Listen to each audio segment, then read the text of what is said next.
திண்டுக்கல் மாவட்டம் வேடச்சந்தூர் சட்டமன்ற தொகுதியில் காலை முதல் தீவிர வாக்கு சேகரிப்பில் ஈடுபட்டு வந்த கரூர் மக்களவை தொகுதி காங்கிரஸ் வேட்பாளர் ஜோதிமணி நேற்று மாலை வேடச்சந்தூர் அருகே உள்ள வெள்ளம்பட்டியில் பரப்புரை மேற்கொண்டார். அப்போது வாக்காளர்களிடையே பேசிய அவர், முன்னாள் அதிமுக சட்டமன்ற உறுப்பினரும் இளைஞர் இளம்பெண் பாசறை மாநில செயலாளருமான டாக்டர் VPP பரமசிவத்தை தரக்குறைவாக பேசியதாக ஊர் பொதுமக்கள் திடீரென வேடச்சந்தூர் அடுத்துள்ள கோவிலூர் ராமநாதபுரம் என்னும் இடத்தில் ஜோதிமணியின் காரை சிறைப்பிடித்தனர். பின்னர் அவருடன் கடும் வாக்குவாதத்தில் ஈடுபட்ட பொதுமக்கள் அவரின் காரை நகர விடாமல் சிறைப்பிடித்து சரமாரியாக கேள்வி எழுப்பினர்.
பின்னர் ஜோதிமணியுடன் வந்த தற்போதைய சட்டமன்ற உறுப்பினர் காந்திராஜன் வாக்குவாதத்தில் ஈடுபட்ட பொதுமக்களிடம் சமரச பேச்சுவார்த்தை நடத்தினார்.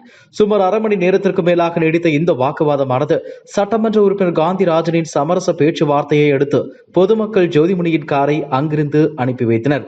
கரூர் மக்களவை தொகுதி காங்கிரஸ் வேட்பாளர் ஜோதிமணியின் காரை வழிமறித்து பொதுமக்கள் கடும் வாக்குவாதத்தில் ஈடுபட்ட சம்பவம் பெரும் பரபரப்பை ஏற்படுத்தியுள்ளது.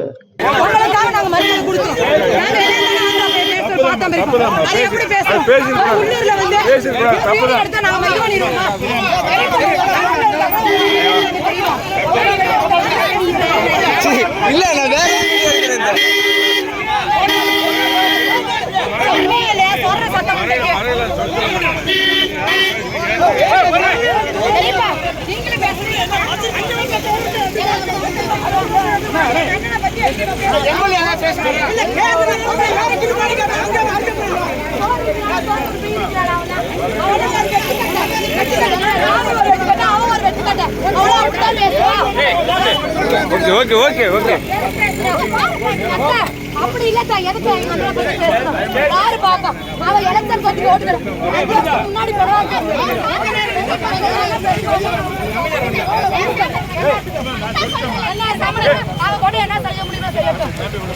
இதுபோன்ற செய்திகளை மேலும் தெரிந்து கொள்ள எங்களது யூடியூப், Facebook மற்றும் Twitter ஆப்களை சப்ஸ்கிரைப் செய்யவும்.